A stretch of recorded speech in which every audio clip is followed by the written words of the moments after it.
Hello guys, nandito kami ngayon sa Pavilion Mall. So namamasyal lang kami ngayon. It's our first day dito sa Malaysia, Kuala Lumpur. And magta-try lang kami ng Malay food dito sa Indonesia. Ay, Malaysia.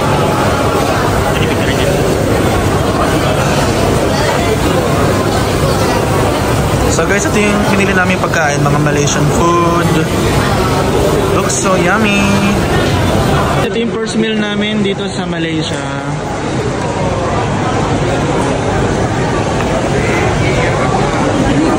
First meal, nasi goreng, sila ay chicken biryani.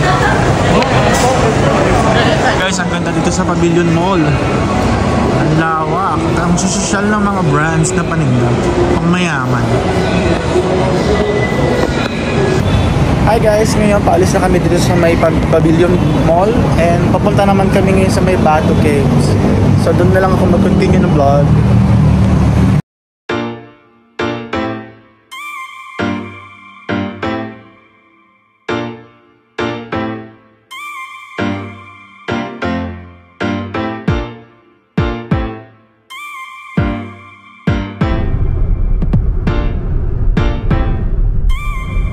Hi guys, welcome back to my channel. Finally, after almost an hour of traveling from Pavilion Mall, nandito na kami sa may Batu Caves.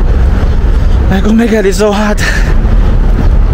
Hindi ko in-imagine na ganito pala kainit sa Malaysia. And ito na yung Batu Caves. Pakita ko sa inyo yung nasa harapan ko.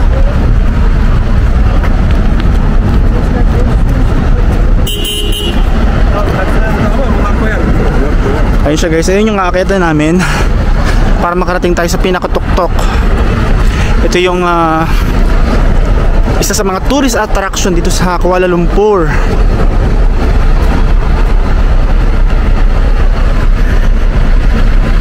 Imagine nyo guys, kung mainit sa Manila, sa Philippines, grabe yung init at humid din dito sa Malaysia, sa Kuala Lumpur especially. Hindi ko na kaya maglakad. Ang taas pa nung aakyatan namin, no? Nakikita nyo lang guys, pero sobrang ganda. I'm so excited na makakit doon. Tingnan nyo guys, ang daming kalapati dito. Ang saya. Ay, ang saya. Woo! Sorry. Ang saya guys, ang daming kalapati dito sa may Batu Caves. Oh. Kaya lang talaga iba yung init. Ang saya experience.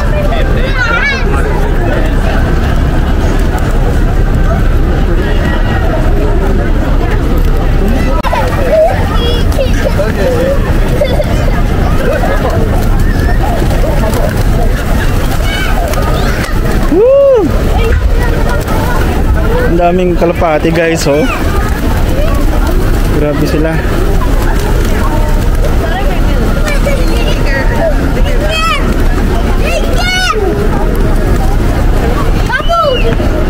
Ayan yung Batu Caves. Saling na tayo. Woo!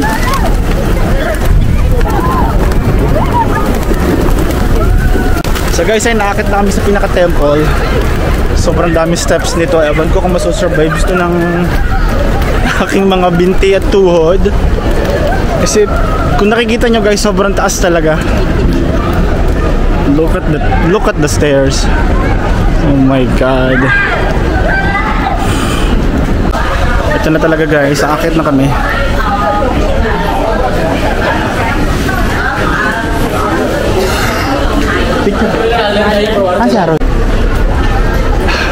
So guys, ito na, nagsisimula na ako umakyat.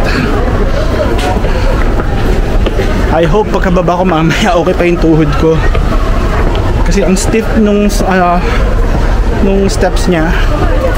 Tapos napakataas pa. Focus muna ako sa pag-akyat guys ha.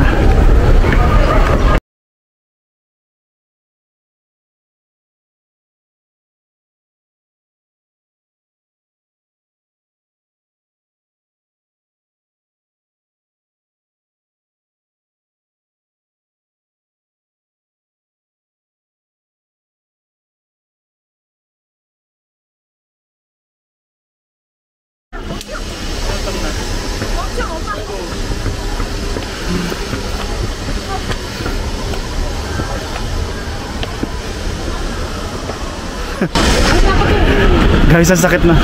Ang sakit na ng tuhod ko. Ang sakit na ng likod ko. And then hinahapon na ako. Ang init kasi. Ang taas pa oh. Pwede lang steps pa hanggang sa pinakatok-tok.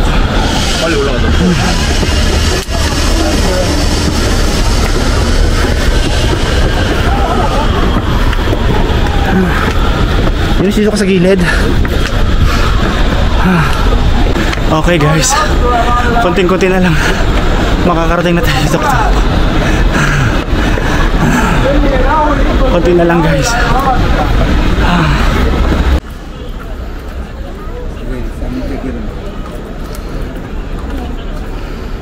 Finally guys, konting steps na lang.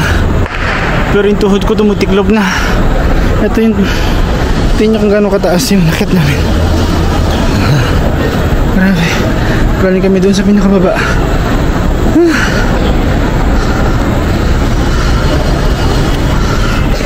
Sige, push. Dito na tayo sa final. Oh my God. Okay guys, we're going inside na dito sa may Bato Cave. Ito na yung final place doon sa pinakaloob niya, and then bababa na ulit tayo. And it's another challenge ang pagbaba. Pero mas madali ang baba kaysa ang pag-akyat doon sa stairs na yan. So ito yung makikita sa loob. May mga shop dito guys for souvenirs. Mga merong ref magnet, bags, etc.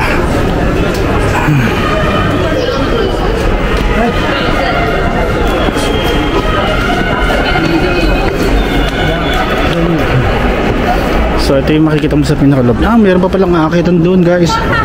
Meron pa palang another aakyatan doon. But I don't think aakyat pa ako doon. Kasi hindi ko na kaya, titiklop na yung tuhod ko. Nasa loob pala ng cave itong temple guys. So ito yung loob ng temple.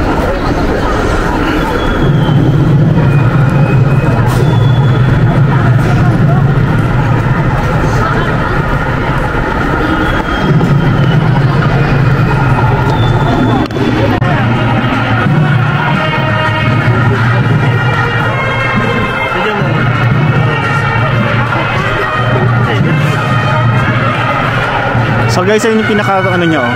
Pinaka-tok-tok niya open na.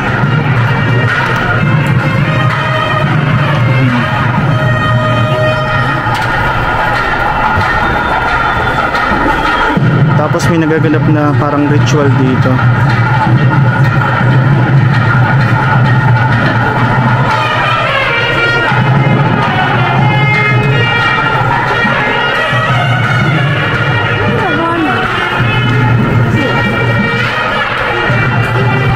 Okay guys, pababa naman kayo ngayon. Makalilong sa kabila.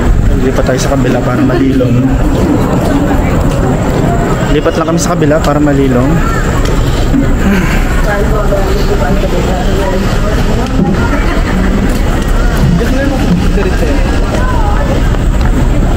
Dahan-dahan ha.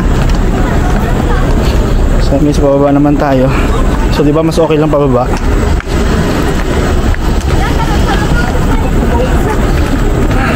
So pupunta tayo doon sa pinakababa guys. Doon. Finally guys, nakababa na kami ng Bato Cave.